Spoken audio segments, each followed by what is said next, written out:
let's talk a little bit about what each phase represents. So phase one is recovery, right? High unemployment, decreased consumption, price of land is low, interest rates are low. Is price of land low at the moment? Is unemployment high or low?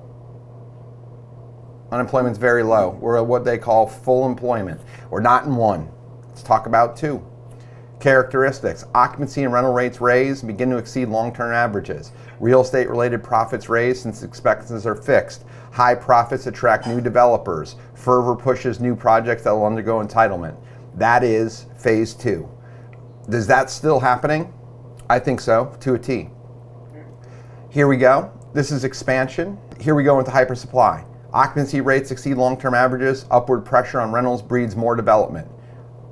Anybody looking around while they drive through Scott's Addition? What do you see everywhere? Apartment complexes everywhere. Right. I define that by tower cranes. I'm a construction nerd. There are tower cranes everywhere you look. There are more tower cranes in Scott's Addition than there used to be in Richmond as a whole. Tower cranes are for vertical construction, to Harry's point about apartments. That's vertical construction. That is when hypersupply starts. The night is always darkest just before the dawn is a line from Batman. I think Michael Keaton Batman, going back to the 90s. So what you think of is this is when the market is super, super, super hot, just like when the night is really, really, really dark, it's just before light. So it's at its absolute critical peak right before it isn't.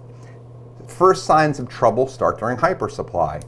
Increases in unsold inventory. Where were we 3 months ago? Things were selling very quickly on the MLS and Zillow. 0.7 months of inventory nationally. Where are we today? Close to 2 months. 2 months. Or just over. Yeah. So if you think of it, here's the trap. Well, it's only 2 months. It's still a great market. Correct. But think about what's happened in 3 months. It's 300% worse than it was. So from our perspective, this is how we have to build urgency and the things that we're going to talk about in a sales meeting later today. These are those moments. But if you look at it, these are signs of trouble. Doesn't mean we're going to go off a cliff or smash directly into an iceberg, but these are things that start to come up when hypersupply starts to cool. Vacancy rates raise and rents begin to fall. Rents have gone up like almost 40% nationally over the last 2 years. I'm already starting to see and feel that a little bit, like places in Florida and nationally are starting to pull back a little bit on their rents. When Grace and Eddie and me were in Miami Beach, we talked a little bit about some of these apartment buildings that were at the peak last time. Same thing, starting to happen. Here's the bullet point 3. Why does developers stop introducing new inventory? Nobody does that. Everybody pushes like hell in the permit department to get everything pushed through. This is where it requires humility. Think about the stuff that we're currently building. We're stabilizing undervalued assets on Westwood.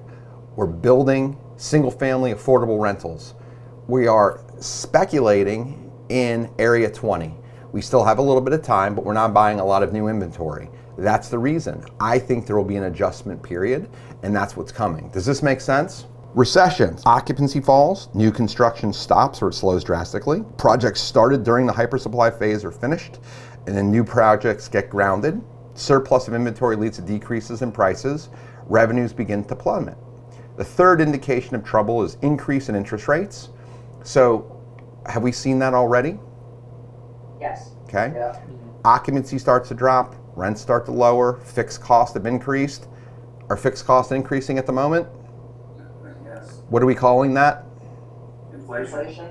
Foreclosures start to follow. Cheryl has a whole bunch of data in my inbox. I've already seen it. Grayson, have we seen foreclosures start to pick up in the last 90 days? Yes. Value buying begins. It's early. The value buying isn't here yet, but I'll show you in a second.